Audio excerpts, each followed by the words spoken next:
Okay, welcome back, dear students. Today it is lesson number 2, chapter number 2 of democratic politics. And in this chapter, we will try to know some fundamentals of federalism, its formation, and system of federalism. We will also see how powers are shared in federalism with other basic units of the country. At first, you should know what federalism is. Federalism, it is a system of government in which the power is divided between a central authority and various constituent units of the country. All these units are separately answerable to the people of the country. Now, यहाँ पे दो चीजें आपको समझनी है, एक है central authority और कॉन्स्टिट्यूएंट यूनिट्स। सेंट्रल अथॉरिटी होगी सेंट्रल जो गवर्नमेंट है या फेडरेशन जो है, तो कॉन्स्टिट्यूएंट यूनिट्स कॉन्स्टिट्यूशन क्लियर करता है कि ये यूनिट्स क्या है। ये यूनिट्स किसी जगह स्टेट की शक्ल में होती हैं, किसी डिवीजन की शक्ल में होती हैं, डिस्ट्रिक्ट्स की शक्ल में होती हैं, तहसील की शक्ल में होती हैं। गोया एक कॉन्स्टिट्यूशन मुल्क को कैसे यूनिट्स फराहम करता है, कॉन्स्टिट्यूशन के मुताबिक लीगल यूनिट्स कौन से हैं, उनके दरमियान जो है वो क्लियर होता है कॉन्स्टिट्यूशन में कि किसके पास कौन से पावर है। बट एक चीज इन डेमोक्रेटिक सेटअप, हम डेमोक्रेसी डिस्कस कर रहे हैं, डेमोक्रेटिक सेटअप डिस्कस कर रहे हैं। ऑल दीज यूनिट्स, ये कोई सेंट्रल अथॉरिटी है, वो भी पार्लियामेंट के सामने जवाबदेह है, कोर्ट के सामने जवाबदेह है, एंड सेपरेट ये जो बाकी कॉन्स्टिट्यूएंट यूनिट्स जो हैं, स्टेट हो, डिवीजन हो, डिस्ट्रिक्ट हो या कोई और चीज हो, तो वो सब लोगों के सामने जवाबदेह हैं। लोगों को ये हक होता है कि वो गवर्नमेंट से पूछें कि इस काम के बारे में आप क्या किया, इससे लोगों का फायदा है, इससे लोगों का नुकसान है। Education, free education, medical aid facility, water supply, construction, roads, buildings, ये सब कॉन्स्टिट्यूशनल बाइंडिंग होती है। अब सेंट्रल गवर्नमेंट के काम क्या होती हैं, स्टेट गवर्नमेंट के काम क्या होती हैं, फिर डिस्ट्रिक्ट लेवल पर क्या होता है, तहसील लेवल पर क्या होता है, ये सब इस सब की इसमें वजाहत होती है। अब now you see formation of federalism, ये फेडरेशन किन उसूलों में बनता है, कैसे फॉर्म होता है। One concept is and one rule that is coming together, federation. इसमें सब यूनिट्स के पास इक्वल पावर होता है, तो स्पेशल पावर नहीं होता है। स्टेट जो है वो सेंट्रल को या फेडरेशन गवर्नमेंट जो है वो दूसरे जो यूनिट्स है उनके सामने जवाबदेह होती है। इसकी अगर हम एग्जांपल देखें तो example one of the example is that USA, United states of America. असल में वो जो अमेरिका की जो स्टेट्स है उन सब के पास पावर्स तो इक्वली है। वहाँ का वो जो सिस्टम है वो स्टेट्स के सामने जवाबदेह होता है कि कहाँ पर क्या किया है, क्या हुआ। इसी तरह same situation is in Switzerland and same system is in Australia. इन तीन कंट्रीज की हमने मिसाल दी।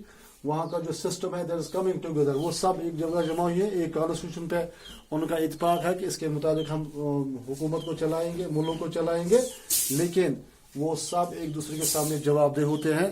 तो कॉन्स्टिट्यूशन उन्हें बाउंड करता है कि आपको रिस्पॉन्सिबल बनाया जाता है इन कामों के लिए, आपसे पूछा जाएगा। वो स्पेशल पावर तो किसी के पास, किसी पार्ट के पास, द सेंटर के पास, फिर जो डाउन वर्टिकल स्ट्रक्चर में जो यूनिट्स होते हैं उनके बराबर जो पावर्स होते हैं, इक्वल पावर्स होते हैं। नो स्पेशल पावर किसी के पास, सेंट्रल के पास उतना ज्यादा, एक्सेप्ट सम वो जो पॉलिसी होती है, कुछ पॉलिसी, फाइनेंस पॉलिसी होती है, करेंसी होती है, वो उसको कंट्रोल करता है। तो वो, लेकिन वो पहले उन्होंने कंसेंसस की होती है कि ये चीजें जो है ये मुल्क को चलाने के लिए जरूरी है। And another system that is holding together federation. Holding together federation में सेंटर के पास कुछ पावर्स होती हैं, स्टेट के पास कुछ पावर होती है।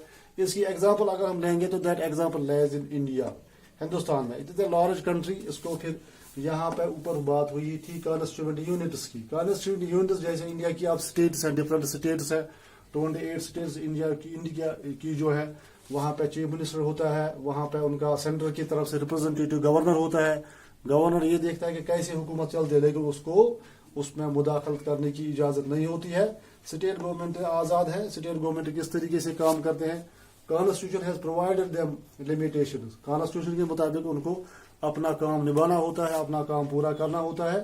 तो कुछ चीजें हैं कि सेंट्रल गवर्नमेंट वहां पे मुदाखलत नहीं करती है, चाहे वो एजुकेशन सिस्टम हो उसमें वो कौन सा सिस्टम अडॉप्ट करें, वहां पे लोकल हॉलीडेज हैं, सेंट्रल गवर्नमेंट उसमें मुदाखलत नहीं कर सकती है, वहां पे उनका जो कल्चर है अपने तरीके से वो कौन सा काम चलाएं, तो वो उसमें ये मतलब कोई इंटरवीन नहीं कर सकते सेंट्रल गवर्नमेंट। इसी तरह इसको अपना रेवेन्यू जनरेट करना है। फॉर एग्जाम्पल अगर आज हम जीएसटी देखेंगे, इसमें एक है सेंट्रल क्या जो टैक्स जो है, दूसरा मतलब SGST CGST, सेंट्रल का टैक्स अलग किसी चीज पे लगता है और स्टेट का अलग लगता है, तो इक्वली, लेकिन वो सेंटर ही फिक्स करता है कि स्टेट कितना टैक्स लगाए, सेंटर कितना टैक्स लगाए।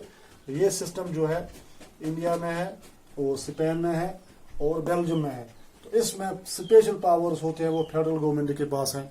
सेंट्रल गवर्नमेंट कोई भी ये जो चीज इसमें कर सकती है, उसके पास ये पावर है कि वो स्टेट गवर्नमेंट को अगर चाहे गवर्नर रिकमेंड करे तो वो स्टेट असेंबली को डिसॉल्व कर सकती है। स्टेट में कुछ इमरजेंसी लग सकती है, स्टेट में जो है जो अगर कोई क्राइसिस इस तरीके से प्रॉब्लम हो तो वो उसके सामने सेंट्रल या फेडरेशन के सामने, सेंट्रल गवर्नमेंट के सामने जवाब दे है। तो federal government not answerable to the lower units, लेकिन इस सिस्टम में सेंट्रल गवर्नमेंट जो है वो स्टेट गवर्नमेंट के पास आंसरेबल नहीं है। वो उनको जवाब नहीं देना है आपने ये क्यों किया और क्या किया, फॉरेन पॉलिसी ऐसी क्यों बनाई, किसी मुल्क से क्या रिश्ता कायम किया। उसके सेंट्रल गवर्नमेंट को या फेडरेशन को इस सिस्टम में होल्डिंग टुगेदर में इन लोअर यूनिट्स जो है उनके सामने जवाब नहीं देना पड़ता है। तो let us see both these governments are separately answerable. Let us look at some of the key features of federalism. ये फीचर्स इसके जो है इंपॉर्टेंट पॉइंट्स जो है फेडरलिज्म के, let us discuss them. There are 2 or more levels और tiers of government. सबसे पहले जो फेडरल सिस्टम है लीस्ट 2, इसके अलावा मोर 2 or more टायर्स फेडरल होता है और कॉन्स्टिट्यूएंट यूनिट्स होते हैं। जैसे इसमें यूएसए में है, इंडिया में भी ये है कि सेंट्रल अलग है, स्टेट अलग है, इनका अपना अपना हद है, अपने अपने हद में ये काम करती है। तो पहला फीचर इसका फेडरलिज्म ये है कि there are 2 or more levels और tiers of government. And number 2, different tiers of government govern the same citizens, but each tier has its own jurisdiction in specific matters of legislation, taxation and administration. एक ही वक्त में मुल्क में जो लोग हैं, for example अगर एक स्टेट है, एक स्टेट के लोगों को एक ही वक्त में दो मतलब यूनिट्स की जो 2 यूनिट्स के ताबे रहना है, 2 यूनिट्स को ओबे करना है। एक है सेंटर, दूसरा है स्टेट। स्टेट में कुछ रूल्स होते हैं, स्टेट के रूल्स उसको फॉलो करने हैं और सेंटर के रूल्स को भी फॉलो करना है।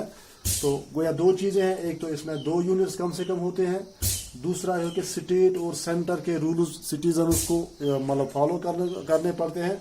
Number 3, jurisdiction of respective levels of tiers of government are specified in the constitution.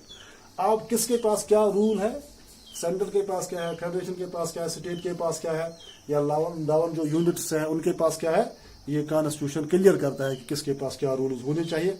The fundamental provision of the constitution can't be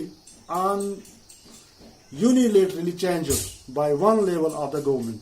fundamental जो कुछ चीजें हैं, बुनियादी चीजें जो है, फंडामेंटल राइट्स हो कुछ हो, ये यूनिलेटरली ये स्टेट इसमें गवर्नमेंट, कोई भी गवर्नमेंट इसको चेंज अपने तरीके से नहीं कर सकती है। Such changes require the constituent of both the levels of the government. इसमें दोनों की जरूरत होती है।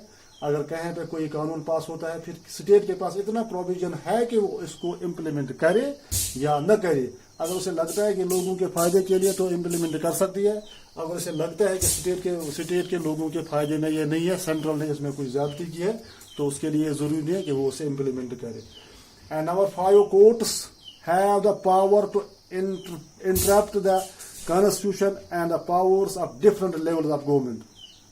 The highest court acts as an umpire of disputes arise between different levels of government in the exercise of their respective powers. In the exercise of their respective powers. ये जो powers exercise करते हैं, state हो या centre हो, اگر کوئی dispute ہوتا ہے، سینٹر بھی اگر کوئی ایسا کام کرتا ہے کہ ملک کے لوگوں کو معلوم ہو کہ یہ ملک کے لوگوں کے مفاد کے خلاف ہے یا کسی ریجن یا کسی اسٹیٹ کے لوگوں کے خلاف ہے، تو کورٹ کی طرف رجوع کر سکتے ہیں. اس میں وہ امپائر کی حیثیت کورٹ کی ہوتی ہے. کورٹ دیکھتا ہے کہ کانسٹیٹیوشنلی یہ how much it is right, constitutionally یہ کتنا صحیح ہے، کانسٹیٹیوشن کے لحاظ سے یہ کتنا صحیح ہے کتنا صحیح نہیں ہے. تو اس میں پھر ججمنٹ آتا ہے. کبھی گورنمنٹ کے خلاف ہوتا ہے، کبھی جن لوگوں نے کیا ہے تو کبھی گورنمنٹ کے حق میں اور کبھی گورنمنٹ کے خلاف بھی ججمنٹ آ سکتا ہے کورٹ سے. تو کورٹ باؤنڈ نہیں ہے کہ کورٹ کانسٹیٹیوشنلی دیکھتا ہے. قانون کے ماہر جو ہے وہاں دیکھتے ہیں ججز کہ کہاں تک صحیح ہے، کیا ہمیں ڈیسیجن لینا چاہیے، اسی کے مطابق ڈیسیجن آتا ہے. Number 6 sources of revenue for each level of government are clearly specified to ensure its financial autonomy. Financially یہ دونوں اسٹیٹس آزاد ہیں. سینٹر باؤنڈ ہوتا ہے کہ اسے کچھ شیئر اسٹیٹ کی طرف دینا پڑتا ہے. تو اسٹیٹ کو اپنا ریوینیو جنریٹ کرنے کے لیے اس کی جیولوجی مائننگ ہوتی ہے، اس کی دوسری بہت ساری چیزیں ہوتی ہیں، اس کی انڈسٹری ہوتی ہے، اس کی جو لوکل پروڈکٹس ہوتی ہیں، ایگریکلچر پروڈکٹس ہوتی ہیں، ان کے اوپر وہ تھوڑا سا کچھ ٹیکس اسٹیٹ گورنمنٹ لگا سکتی ہے تاکہ اس میں آزادی ہو. وہاں سینٹر کا کوئی کام نہیں ہے کہ اسٹیٹ نے کتنا ٹیکس لگایا، یا کوئی کبھی چھوٹ دیتا ہے کسی لون میں یا کسی دوسری چیز میں، یا لوگوں کو کوئی یہ سبسڈی ہوتی ہے، یہ اسٹیٹ گورنمنٹ کا کام ہے. تو اسٹیٹ گورنمنٹ اپنے طریقے سے یہ کام کر سکتی ہے. اس کے پاس اتنے پاورز ہوتے ہیں کہ وہ ٹیکس کم کرے یا زیادہ کرے، یا اسی طرح سبسڈی وغیرہ اس میں کمی کرے یا زیادہ کرے. Last and the federal system this has dual objective. تو گویا اس کے دو مقاصد ہیں فیڈرلزم کے. تو safeguard and promote unity of the country. سب سے پہلے یہ سیف گارڈ، ملک کو مضبوط بنانا، اس کے اتحاد کو قائم رکھنا، while at the same time accommodate regional adversity. اسی طرح ایک تو ملک کے لوگوں کو مضبوط کرنا، اور اسی کے ساتھ ساتھ یہ جو ریجن ہوتا ہے، کوئی پارٹ یونٹ ہوتا ہے، اس یونٹ کو بھی مضبوط رکھنا. اس یونٹ کے لوگوں کو ان کا ریلیجن جو ہے، ان کی لینگویج جو ہے، ان کا کلچر جو ہے، ان کی ٹریڈیشن جو ہے، اس پوری ٹریڈیشن اس کو بچا کے رکھنا، اس پوری ٹریڈیشن کو آگے بڑھانا. اس سلسلے میں کوئی انٹروین نہیں کر سکتا ہے. مثلا کوئی کسی کو کمپل نہیں کر سکتا کہ ملک میں کوئی ایک ہی لینگویج ہو، سنگل لینگویج ہو. گورنمنٹ لیول پر الگ بات ہے، لیکن بولنے، لکھنے، پڑھنے کی صلاحیت اس میں گورنمنٹ کے پاس کوئی یہ ایسا کانسٹیٹیوشنل پروویژن نہیں ہے کہ کمپل کرے لوگوں کو کہ آپ سب ایک ہی زبان بولیں. اسی طرح ریلیجن کے بارے میں کوئی یہ باؤنڈ نہیں کر سکتا کسی کو کہ آپ ایک ہی ریلیجن اختیار کرو، اپنے ریلیجن کو چھوڑو. تو یہ کچھ کانسٹیٹیوشن بائنڈنگ ہوتی ہے گورنمنٹ کی. Thank you. اب آگے جو ہے نیکسٹ لیسن ہم دیکھیں گے انشاءاللہ کل اگر ٹائم ملا. اب ہم دیکھیں گے اسٹیٹ لسٹ کیا ہے. اس میں 3 لسٹ ہے: state list, concurrent list, state list, union list, state list and concurrent list. یہ اسٹیٹ کے پاس کیا یونین. اب اس میں ان فیڈرلزم میں ہم دیکھیں گے کہ سینٹرل گورنمنٹ کے پاس کون سے پاورز ہوتے ہیں، اسٹیٹ کے پاس کون سے پاور ہوتے ہیں، اور اس طرح کنکرنٹ لسٹ میں دونوں کے پاس کیا کیا پاور ہوتے ہیں. انشاءاللہ کل ہم اس کو ڈسکس کریں گے. اپنا خیال رکھیے گا، اپنا وقت ضائع مت کیجیے گا. Thank you very much.